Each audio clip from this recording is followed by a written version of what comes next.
శ్రీ రాజీవ్ గాంధీ గారి 80వ జన్మదిన సందర్భంలో గతంలో ఆయన జన్మదిన సందర్భంలో శ్రీపెరంబూరు నుంచి మొదలుపెట్టి ఢిల్లీ వరకు రాజీవ్ జ్యోతి బయలుదేరుతుంది. అదేవిధంగా ఇవాళ పొద్దున విజయవాడ నుంచి సూర్యాపేటకు రావడం జరిగింది. సూర్యాపేట నుంచి మన రంగారెడ్డి జిల్లా అక్కడి నుంచి గాంధీ భవన్ కు 5 నుంచి 6 సమయంలో రాబోతుంది.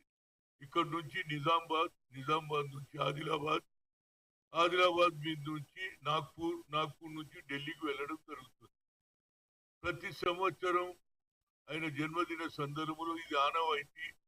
ఈ ఆనవాయితీని కొనసాగిస్తున్నటువంటి ముఖ్యంగా రాజీవ్ గాంధీ అభిమానులనుకో కాంగ్రెస్ అభిమానులనుకో అందరూ కూడా దీనికి ప్రతి జిల్లాలోనూ రాజీవ్ని శృతి చేస్తూ రాజీవ్ చేసిన అభివృద్ధిని సాఫ్ట్వేర్ కానీ హార్డ్వేర్ కానీ అదేవిధంగా ముఖ్యంగా రైతులకు కానీ నిరుద్యోగుల గురించి ఆయన ఆలోచన చేసిన 21st సెంచరీకి తీసుకుపోవాలని ఆలోచన చేసిన వ్యక్తి.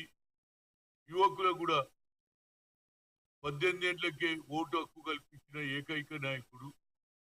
సాఫ్ట్వేర్ హార్డ్వేర్ తీసుకొచ్చి టెలికాం ని ఇంప్రూవ్ చేసి యావత్ భారతదేశంలోనూ ఎంతో మందికి చెప్పకుండానే కోట్ల ఎంప్లాయ్మెంట్ ఇప్పించిన వ్యక్తి కనుక ఆయనను ప్రతి యువకుడు ప్రతి స్త్రీ ప్రతి సోదరిమని మరవకుండా ఆయన జన్మదినం ప్రతిసారి నేను చేసినట్టే 20 ఆగస్టుకు ఆయన జన్మదినంలో సద్భావన రన్ పెడతాను.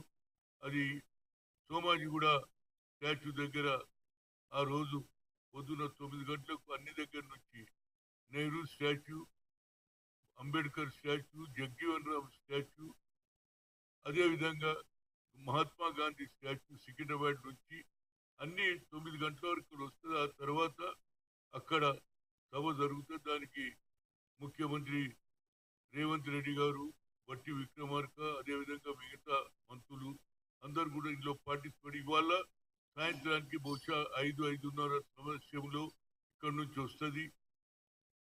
అక్కడి నుంచి వచ్చిన జ్యోతి మళ్ళీ ఇక్కడ నుంచి నిజామాబాద్కి వెళ్ళి ఆదిలాబాద్కి వెళ్ళి మన నాగ్పూర్ వెళ్ళడం జరుగుతుంది. కాబట్టి సాయంత్రం 5:30-6 గంటలకు అందరు కూడా గాంధీ భవన్కి వచ్చినప్పుడు అందరూ ఆయన రాజీవ్ జ్యోతిని రిసీవ్ చేసుకోవాలి.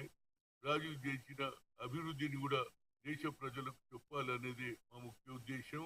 రాజీవ్ గాంధీని ఎవరు మరవలేరు. ఒక మంచి ఆలోచనతో ఆయన ఒక పైలట్ ఉన్న ప్రజల పక్షాన బడుగు బలహీన వర్గాల పక్షాన ఇందిరాగాంధీ ఆలోచనను ఇంప్లిమెంట్ చేసిన వ్యక్తి. అది ఫ్యూచర్ లో కూడా ఇవాళ రాహుల్ గాంధీ గారు కూడా అదే కార్యక్రమంలో ఉన్నారు. అన్నిటికంటే ముఖ్యంగా క్యాస్ట్ వైజ్ సెన్సస్ చేయాలని, బడుగు బలహీన వర్గాలకు న్యాయం జరగాలని ఆయన ఆలోచన. అంతేకాకుండా 50% సీలింగ్ కూడా ఎత్తేస్తున్నాడు. కొద్దిలో తప్పిపోయింది. ఇండియా కూటమి లేకపోయిన ప్రధానమంత్రి అయితే బడుగు బలహీన వర్గాలకు ఎస్సీ, ఎస్టీ, బీసీ, మైనార్టీలకు అందరికీ న్యాయం జరుగుతుంటే ఈ రాజీవ్ జ్యోతిని రిసీవ్ చేసుకోవడానికి ప్రతి దగ్గర కూడా మన కార్యకర్తలు అభిమానులు రిసీవ్ చేసుకోవాలి. ఆయన ఆ జ్యోతిని ఢిల్లీకి సాగనంపాలనేది మా ముఖ్య ఉద్దేశం. అందరు కూడా సాయంత్రం 5-5:30 ఇక్కడికి వస్తే ఇక్కడ తర్వాత నిజామాబాద్ పోతాడట. వాళ్ళ ప్రోగ్రాం ఇచ్చారు. నిజామాబాద్ నుంచి ఆదిలాబాద్ నుంచి నాగ్పూర్ నుంచి ఢిల్లీ వెళ్తారు. ఇవాళ సాయంత్రం ఇప్పుడు సూర్యాపేటకు వస్తుంది. సూర్యాపేట తర్వాత మన రామోజీ స్టూడియో దగ్గర చల్లా నరసింహారెడ్డి రిసీవ్ చేసుకొని ఇక్కడికి రావడం జరుగుతుంది. సాయంత్రం 5-5:30 నడుమ రాజీవ్ జ్యోతి వస్తుంది. కాబట్టి మీడియా మిత్రులు కూడా తప్పనిసరిగా ఆ రాజీవ్ జ్యోతిని రిసీవ్ చేసుకునేటప్పుడు మీరందరూ రావాలి.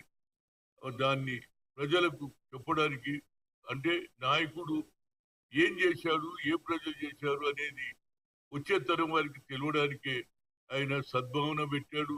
అదేవిధంగా సద్భావన ద్వారా దేశంలో ఏది మతాల పేర్ల కులాల పేర్ల మీద విద్వేషాన్ని పెట్టొద్దని అదే ఆలోచనతో రాహుల్ గాంధీ గారు కూడా నఫరత్ छोड़ो ప్రేమ్ బడావో అనే నినాదం తండ్రి ఆలోచనతో నడుస్తున్నాడు రాహుల్ గాంధీ గారు.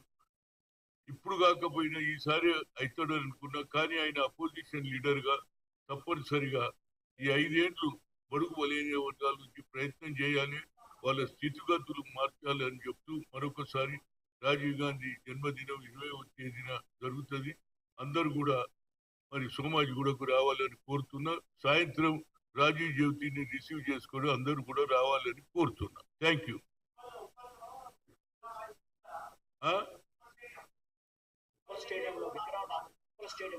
ఉప్పల్ స్టేడియంలో పని జరుగుతున్నది.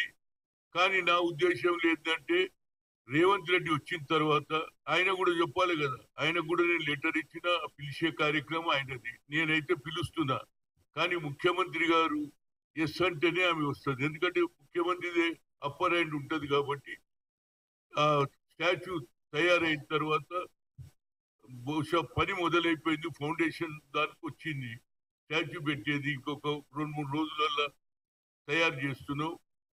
20 ఆగస్టు అయితే వెల్ అండ్ గుడ్. కాకపోయినా తర్వాత ఆయన ఏ డేట్కు ప్రియాంక గాంధీ వస్తే నా ఉద్దేశంలో ఎందుకు చెప్తున్నా ప్రియాంక గాంధీ అంటే ఆమెనే పర్టికులర్ అడగడానికి కారణం ఒకటి. ఆ రోజులలో నేను పిసిసి అధ్యక్షుడుండి ఆయన చనిపోయిన తర్వాత ఆయన యాషెస్ ఫస్ట్ నాకే ఇచ్చింది ఆంధ్రప్రదేశ్ అల్ఫాబెటికల్ గా.